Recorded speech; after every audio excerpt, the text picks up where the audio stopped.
السلام علیکم ورحمۃ اللہ وبرکاتہ۔ ناظرین کرام، سعودی عرب میں آج منگل کو حج کا سب سے اہم اور عظیم رکن وقوف عرفات ادا کیا جا رہا ہے، جہاں دنیا بھر سے آئے ہوئے لاکھوں عازمین حج میدان عرفات میں جمع ہو کر عبادت، دعا اور توبہ و استغفار میں مصروف ہے۔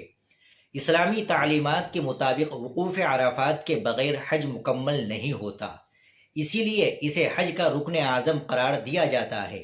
حجاج کرام صبح سے ہی مینا سے بسوں اور مشاعر ٹرین کے ذریعے میدان عرفات پہنچنا شروع ہو گئے۔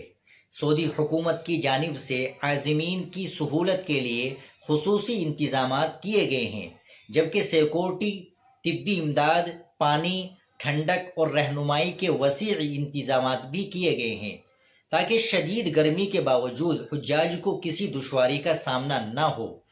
میدان عرفات میں مسجد نمرہ سے خطبہ حج دیا جائے گا۔ شیخ علی حذیفی خطبہ عرفات دیں گے، جس کے بعد ظہر اور عصر کی نمازیں ایک ساتھ ادا کی جائے گی۔ حجاج کرام پورا دن اللہ تعالیٰ کے حضور دعا، ذکر، تلاوت قرآن اور اپنے گناہوں کی معافی مانگنے میں گزاریں گے۔ دنیا بھر کے مسلمان بھی اس دن خصوصی عبادات، روزہ اور دعاؤں کا اہتمام کرتے ہیں۔ مزدلفہ میں حجاج کرام مغرب و عشاء کی نمازیں ایک ساتھ ادا کریں گے اور رات وہیں گزاریں گے۔ کھلے آسمان تلے رات گزارنے کے بعد حاجی نماز فجر ادا کریں گے اور طلوع آفتاب کے ساتھ ہی مینا میں اپنے خیموں کی طرف لوٹ جائیں گے۔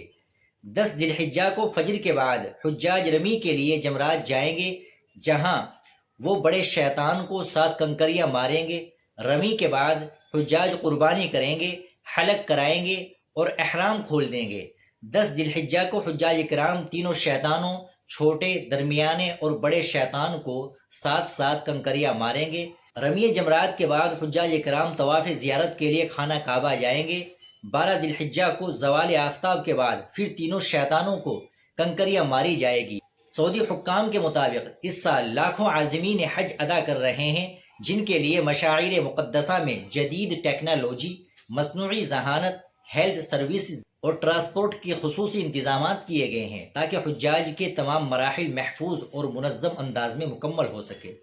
ناظرین کرام، آپ اس خبر کے تعلق سے کیا کہیں گے؟ کمنٹ باکس میں ضرور بتائیے گا۔ ویڈیو کو لائک اور شیئر بھی ضرور کر دیجیے گا۔ ملتے ہیں انشاءاللہ اگلی ویڈیو کے ساتھ۔ السلام علیکم ورحمۃ اللہ وبرکاتہ۔